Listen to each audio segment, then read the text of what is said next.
kelihatannya diam sekarang. Iya kan, diam.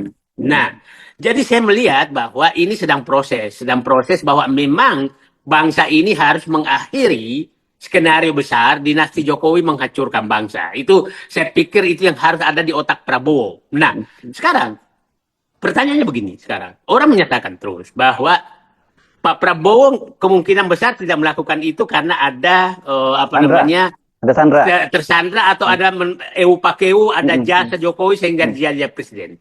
Kita bisa juga berbalik bahwa dia mengetahui persis bahwa tidak mungkin menang kalau tidak bergabung saat itu karena ya mohon maaf aja yang menentukan KPU dan Parcok kemenangan itu. Yes, ya kan? Nah, bukan orang yang datang ke TPS, bukan ya? Ke TPS bukan. Nah, makanya Kodari langsung keluar bahwa 58% itu kan Kodari itu.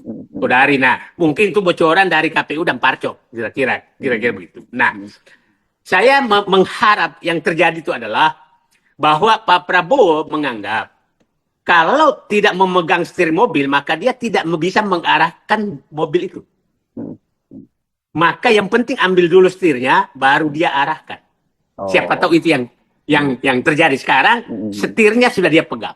Oke. Sejak kemarin heboh banget ini ya berkaitan dengan ijazah dari Gibran Rakabuming SMA-nya ini, dan kemudian rupanya terbongkar ini ada skenario besar ini dari keluarga Jokowi sejak awal, karena Roy Suryo membongkar fakta bahwa sebenarnya sudah sejak awal KPU itu membuat peraturan yang memungkinkan gitu seorang presiden calon wakil presiden itu dia bisa punya ijazah, punya ijazah SMA, tapi nggak punya ijazah SMA, tapi dia punya ijazah S1. Jadi yang itu nggak boleh dipersoalkan. Nah, saya akan ajak Anda ngobrol dengan manusia merdeka, Said Didu. Assalamualaikum, Bang. Waalaikumsalam warahmatullahi wabarakatuh. Jadi kelihatannya skenario-nya udah sempurna betul gitu ya. Tapi kita tahu kan ada gium no perfect crime ya. Serapi-rapinya kejahatan itu pasti akan terbongkar juga begitu ya. Pertama-tama kita harus berterima kasih kepada kegigihan perjuangan teman-teman kita, Roy Suryo, Dr. Tipa, dan Sianipar. Ya, Rismon Sianipar. Ini sebenarnya mungkin ya Allah mengutus 3 orang ini untuk menghentikan skenario besar. Sama dengan Bang Said Didu menghentikan Pantai Indah Kapuk. Ya, oke. Anda semua pejuang semua lah. Saya mesti juga hormat setinggi-tingginya pada Anda semua deh, gitu ya.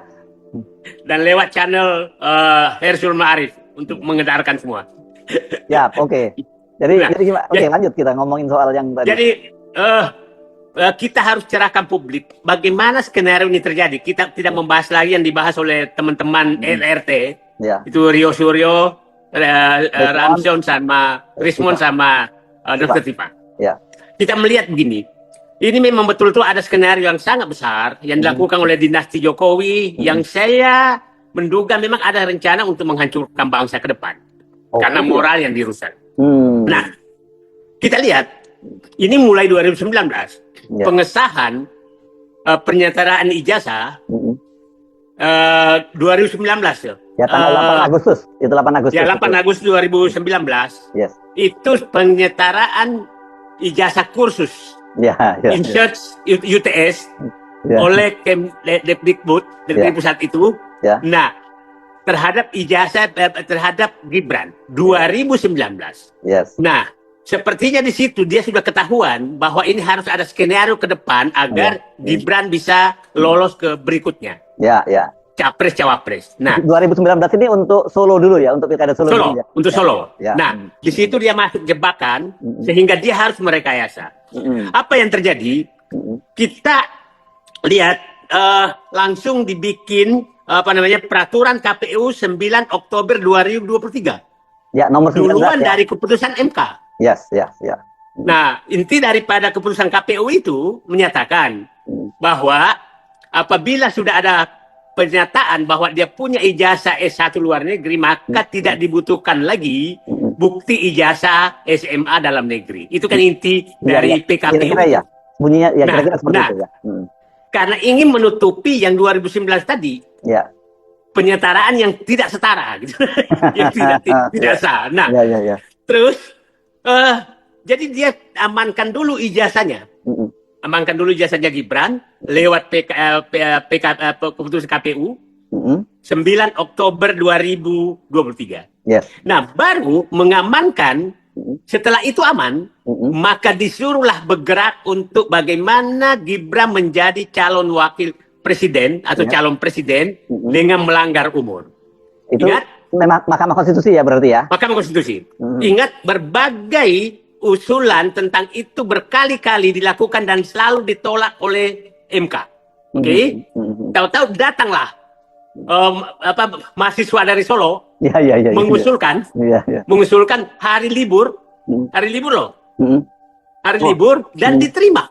Mengajukan judicial review ke Mahkamah Konstitusi. Judicial review. Ya. Dan dia menyatakan alasannya itu bukan kepentingan. Dia menyatakan sebagai warga Solo menginginkan Gibran menjadi calon wakil presiden. Clear ya. Jadi jangan ada yang membelokkan lagi bahwa seakan-akan itu membuka kesempatan buat anak muda. Enggak, ya. Dia pengagum Gibran pada waktu itu dia pengagum Gibran dan menyatakan hasil Gibran yang dia apresiasi. Jadi usulan siapa namanya dulu tuh mahasiswa itu? Iya, Almas Saki Biru kalau nggak salah, itu anaknya Bonyamin Saiman itu ya. Nah, Bonyamin Saiman. Supaya publik paham, ini usulan ke MK khusus untuk Gibran, bukan untuk anak muda. Jadi para termu janganlah belok-belokkan lagi, itu clear. Disidangkanlah dengan berbagai cara, maka disahkan bahwa boleh. Dan ingat, saat itu keputusan itu sebenarnya kalau diperdebatkan, keputusan MK menyatakan, kan ada 3 yang menyatakan boleh asal bekas gubernur. Yang 2 menyatakan bekas bupati, tapi dibelokkan menjadi bekas gubernur atau bupati atau wali kota. Bupati dan wali kota, ya. Nah, akhirnya gol lah. Nah, terus setelah itu baru tanggal 25 Oktober kan baru mendaftarkan. Mendaftarkan jawabannya. Saya ulangi kronologisnya. Urutannya urut betul ya? Urut betul. Ya. Saya ulangi urutannya supaya publik paham. Ada 8 Agustus 2019 itu pengesahan insets. Penyetaraan insets, ya kan? Penyetaraan ijazah dari kursus bahasa Inggris di UTS. Kursus bahasa Inggris dinyatakan setara dengan SMA.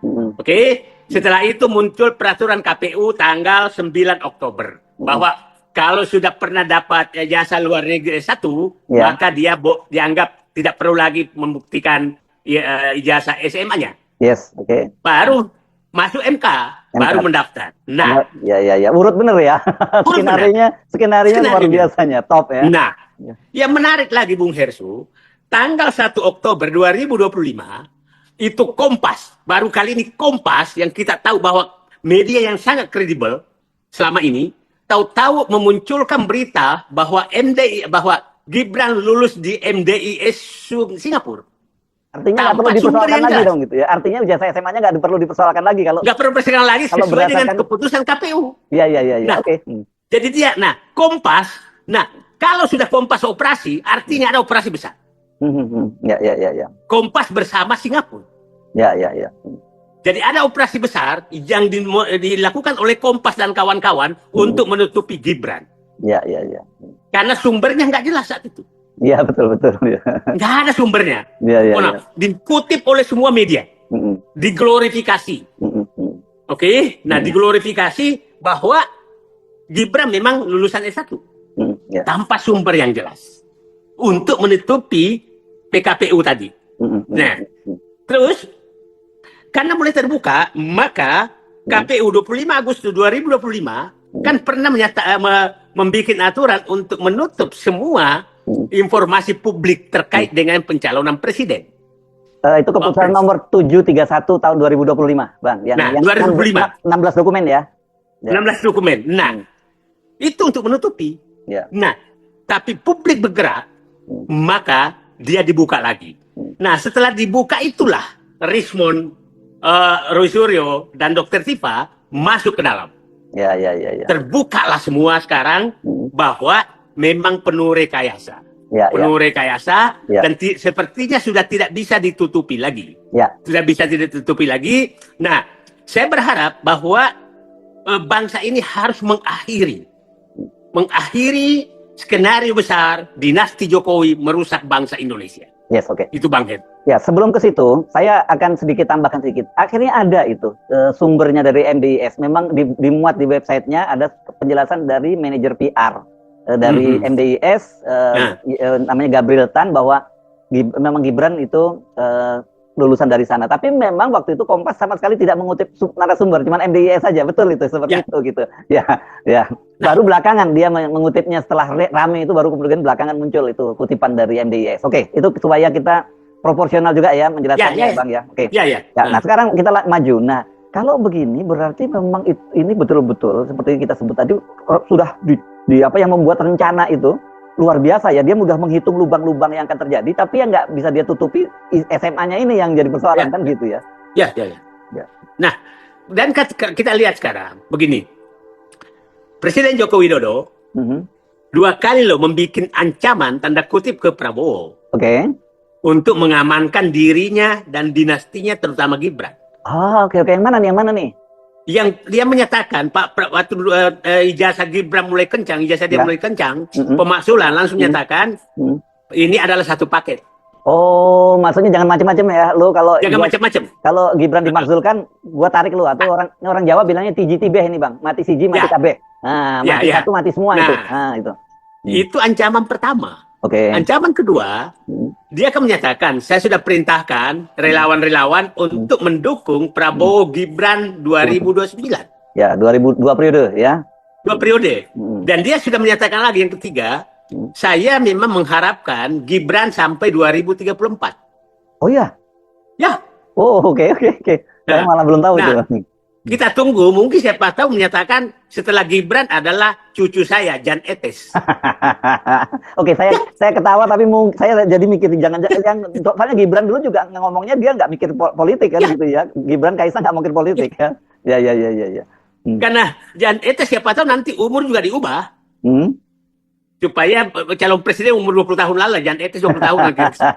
Saya kira yang paling masuk akal setelah Gibran itu Kaisang lah. Mungkin karena dia sekarang sudah jadi ketua umum PSI kan gitu. Sudah dibilang mata kan gitu. Oke. Ya. Pertanyaannya ini, bagaimana posisinya Pak Prabowo? Kok orang banyak bertanya-tanya, ini kan sebenarnya tinggal terserah Pak Prabowo. Karena kalau dari sisi persyaratan, ini kelihatannya proses pemakzulan harusnya sudah bisa dilakukan gitu. Saya melihat begini. Pak Prabowo ini kan kalau kita lihat posisinya sebagai presiden memang tidak boleh ikut-ikutan dalam proses ini. Karena dia satu paket. Oke?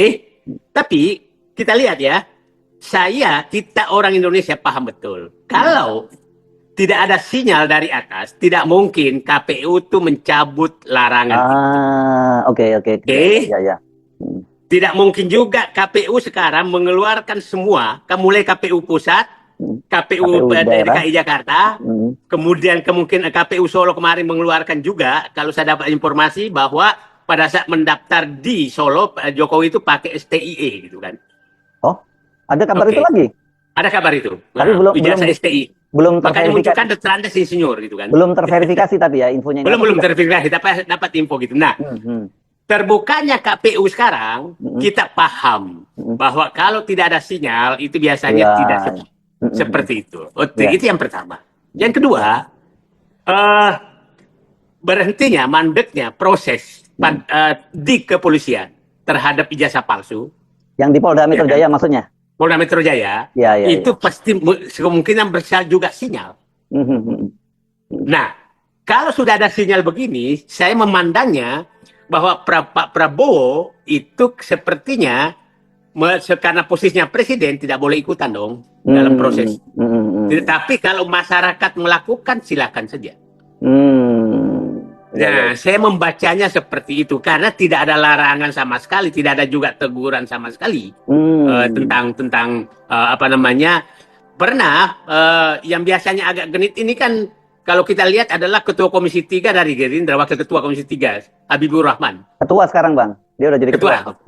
Nah, itu kan sering melakukan jangan lagi nggak usah diinikan. Nah, kelihatannya diam sekarang.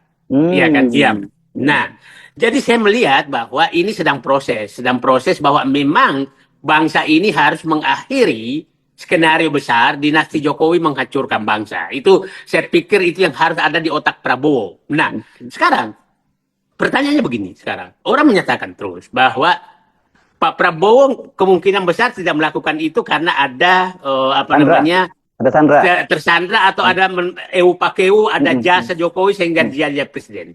Kita bisa juga berbalik bahwa dia mengetahui persis bahwa tidak mungkin menang kalau tidak bergabung saat itu, karena ya mohon maaf aja yang menentukan KPU dan Parcok kemenangan itu. Yes, ya, kan? Nah, bukan orang yang datang ke TPS, bukan ya? Ke TPS bukan. Nah, makanya Kodari langsung keluar bahwa 58% itu kan Kodari itu. Kodari. Nah, mungkin itu bocoran dari KPU dan Parcok, kira-kira begitu. Nah, saya mengharap yang terjadi itu adalah bahwa Pak Prabowo menganggap kalau tidak memegang setir mobil, maka dia tidak bisa mengarahkan mobil itu. Maka yang penting ambil dulu setirnya, baru dia arahkan. Siapa tahu itu yang terjadi sekarang. Setirnya sudah dia pegang, oke? Setirnya sudah dia pegang, dan saya melihat setelah dia pegang setir, Gibran ini tidak pernah dikasih peran mengumpulkan apa koin pun enggak, gitu kan? Nah, kita lihat di hari ulang tahun TNI kemarin itu menurut saya puncak daripada bahwa yang kita lihat kan yang pada saat itu kan betul-betul yang dimunculkan Safri Samsudin yang lain gitu kan. Gibran kan nggak di belakang. Itu secara, dan itu ditunjukkan depan publik gitu. Nah, artinya ini kode-kode politik kita udah harus baca. Bahwa sebenarnya Pak Prabowo menyatakan memang, nah kode yang ketiga adalah tanggal 4 Oktober menghadap Jokowi menghadap, dan kelihatannya hasil pertemuan itu mengecewakan sehingga dia tidak hadir di hari ulang tahun TNI. Nah, artinya kode-kode ini terjadi. Nah, sekarang ini kan 4 hari menuju 1 tahun Presiden Prabowo. 4 hari, 20 Oktober hari Selasa. Nah, kita tunggu apa yang terjadi. Nah, Bang Hersu, Pak Prabowo memang hampir semua masyarakat sipil dan aktivis memberikan waktu sesuai permintaan dulu orang-orang Prabowo, tunggulah 1 tahun. Oke? Nah, saya mengingatkan bahwa Pak Prabowo itu sebenarnya tuntutan publik itu tidak terlalu berat. Satu, agar Prabowo lepas dari geng SOP, Solo Oligarki Parcok. Itu permintaan pertama. Yang kedua, agar Prabowo memberantas korupsi. Udah mulai jalan itu ya? Sedang jalan. Yang ketiga adalah harus membentuk pemerintahan bersih. Ini sedang berjalan juga. Oke? Yang keempat adalah mengembalikan aset-aset negara yang diambil oleh oligarki. Nah, ini berjalan. Solo kelihatannya sudah mulai agak menjauh. Solo oligarki sepertinya juga sedang ditata, sedang diawasi betul. Nah, tinggal Parcok. Parcok yang belum nah itu pertanyaannya orang juga, kenapa kok tiba-tiba maju mundur ini soal pembentukan tim reformasi Polri itu? Karena kemarin udah 2 kali loh yang dinyatakan katanya mau segera diumumkan, tapi kok kemudian batal lagi. Apa yang terjadi? Nah, saya berharap 3 hari ini Pak Prabowo harus menunjukkan itu. Kalau enggak, pekan ini setidaknya pekan inilah ya. Ini hari Kamis nih, masih ada Jumat. Dan Pak Prabowo biasanya ngambil keputusan Minggu juga nggak masalah. Karena itu hari Selasa kok 20 Oktober tuh. Nah, kalau Pak Prabowo menyelesaikan 4 tadi dan tidak lagi melindungi dinasti Solo, maka rakyat pasti bersatu di belakang Pak Prabowo. Itu Bang Hersu. Jadi skenario. Jadi ini kita memang sedang di posisi menyerahkan nasib bangsa ini ke Pak Prabowo untuk menghentikan skenario besar dinasti Solo, dinasti Jokowi untuk menghancurkan bangsa lewat tadi mulai 2019 sudah persiapkan anaknya, bukan 2023. Bukan. 2019. Tapi bacaan Anda terhadap Pak Prabowo, menurut Anda apa yang akan dilakukan? Saya melihat sih. Saya begini, saya orang menyatakan, kenapa Anda terlalu percaya Prabowo? Saya bilang karena apa yang kami teriakkan itu dijalankan kok. Bahwa jalannya tidak sesuai dengan kecepatan yang kita inginkan itu normal saja. Oke? Kami teriak, cabut PSN, dia cabut. Kami teriak, bubarkan Kementerian BUMN agar bebas dari politik, dia lakukan. Oke? Kita teriak, berantas korupsi, dia lakukan. sampai yang paling tinggi yang Reza Khalid yang nggak bisa disentuh, walaupun masih lambat. Ambil aset negara, maka 45 juta hektar sawit diambil, 4,3 juta hektar tambang sedang dievaluasi. Timah langsung lakukan operasi. Oligarki saya dapat sedang dievaluasi, mereka semua yang merampok negara. Jadi kita minta jauhkan diri dari geng Solo. Terlihat secara bertahap dilakukan. Ya. Oke. Tinggal satu, Parcok. Nah, jadi apa yang kita teriakkan lewat ininya Bung Hersu juga, channelnya Bung Hersu, beliau laksanakan dengan caranya loh. Ya. Dengan caranya, bukan dengan cara yang diinginkan Said Didu gitu. Atau diinginkan oleh rakyat lah ya. Rakyat, maunya kan cepat rakyat ya, maunya cepat segera gitu. Cepat. Nah, itulah kita dulu saya katakan mengistilahkan memakan bubur panas. Strategi memakan bubur panas. Strategi memakan bubur panas, saya menyimpulkan begini, Bung Hersu. Terkait dengan Solo oligarki Parcok, strateginya betul makan dari pinggir.